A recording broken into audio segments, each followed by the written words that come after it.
It started with the idea that when the students come from 11-12 to the architecture college, they have their ideas about what is right, what is wrong.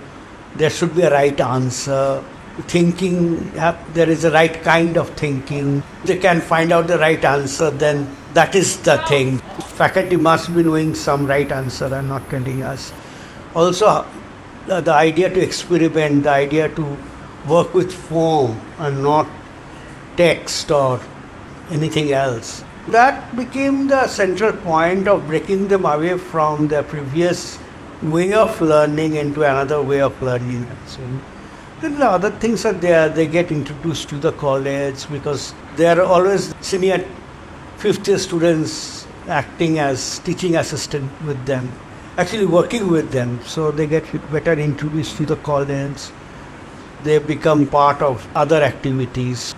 That was the basically idea, to get them into the college, into architecture, and break them away from their past.